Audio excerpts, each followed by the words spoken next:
They were stripped of their names. Their languages were forbidden. Their gods were mocked. Their families torn apart. They were told they had no history, no culture, no identity. And yet, across the vast plantations, islands, and colonies of the Americas, something truly impossible happened. Africa survived. Not in grand palaces or powerful kingdoms, but in whispers, in rhythm, in memory. This is the profound story of how millions of enslaved Africans preserved their identity when everything in their new world was meticulously designed to erase it. The transatlantic slave trade was more than a brutal system of forced labor. It was a calculated project of cultural destruction. Imagine this. Africans from hundreds of distinct nations, the Yoruba, the Igbo, the Akan, the Congo, the Mande, the Wolof, were deliberately mixed on ships and plantations. The goal was simple and cruel: to create a Babel of tongues so they could not communicate, organize, or resist. Names, the very first gift a parent gives a child, were stolen and replaced with numbers or generic Western names.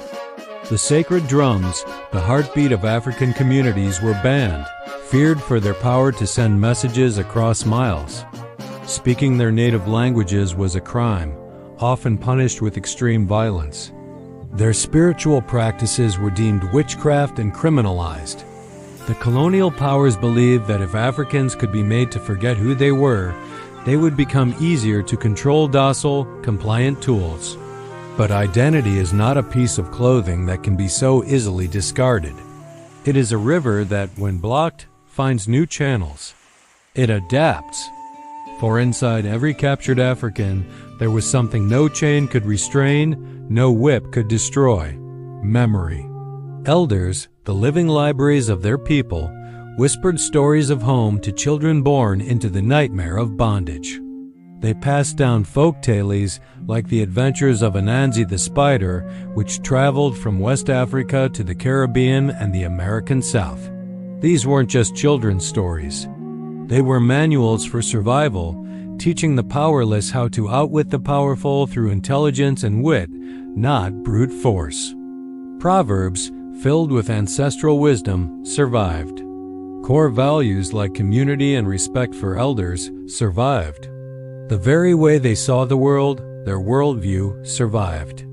In a world designed to break their spirit, to remember Africa was a profound act of rebellion. Even silence, in its own way, became a shield, a space where their inner world could remain untouched.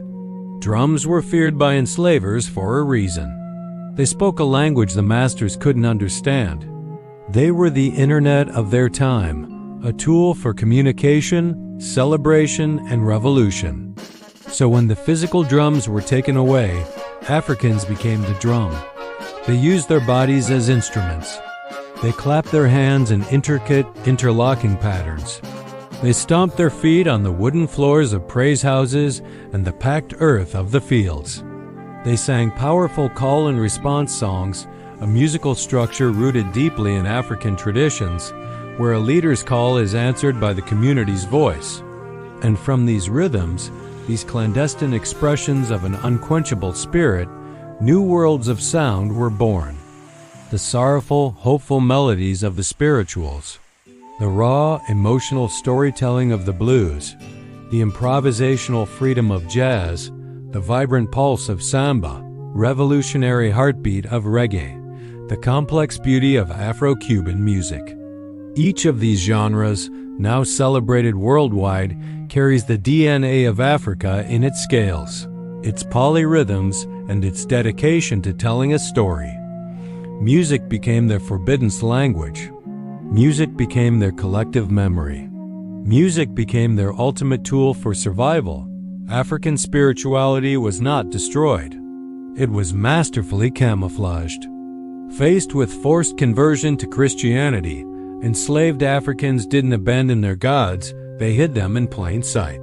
They ingeniously blended their traditional beliefs with the religion of their captors, creating powerful, resilient, syncretic faiths that thrive to this day.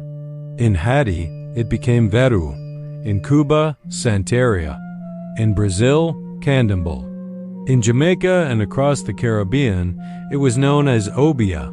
The great African deities, the Orishas and the Loa, were disguised behind the images of Christian saints. Shango, the god of thunder and lightning, was associated with Saint Barbara. Oshun, the goddess of rivers and love, was linked to Our Lady of Charity. Sacred rituals were practiced in secret, late at night, deep in the woods, or behind the closed doors of a cabin. The profound reverence for ancestors, a cornerstone of many African belief systems, endured. These spiritual systems were not just a comfort. They were a source of incredible power. They provided strength in the face of unspeakable brutality, healing for broken bodies and spirits, and a hope that transcended their physical circumstances.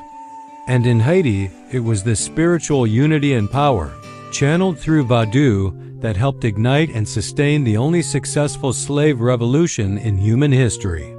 Their faith was not an act of submission, it was the ultimate act of resistance. Africa also lived in the small, everyday acts of existence. It was present in the food that nourished them. Okra, yams, and black-eyed peas, all brought from Africa, became staples of Southern and Caribbean cuisine. The techniques for cultivating rice, the one-pot stews like gumbo and callaloo, the use of spices and peppers, all of these were culinary heirlooms carried across the ocean. Africa was in the very way they spoke. New languages, Creoles and Patois, emerged across the Americas. While their vocabularies borrowed from European languages, their grammar, their cadence, their musical tonality were profoundly shaped by African linguistic structures. You can still hear Africa in the languages of Jamaica, Haiti, and the Gullah Geechee people of the American coastal South. Identity was woven into their hair. Complex braiding patterns and cornrows were not just hairstyles. They were statements of identity, cultural artifacts that could be carried on one's own head. Oral history tells us that some of these braids were even used as maps, intricate codes that charted escape routes to freedom. It was in their names, gestures, dances, and even their humor. The enslavers may have controlled their bodies during the day, but the Africans protected their culture, often right under their oppressors' unsuspecting eyes.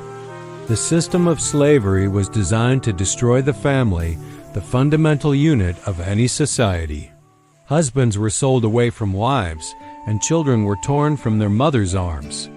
In response, Africans rebuilt the concept of family from the ground up.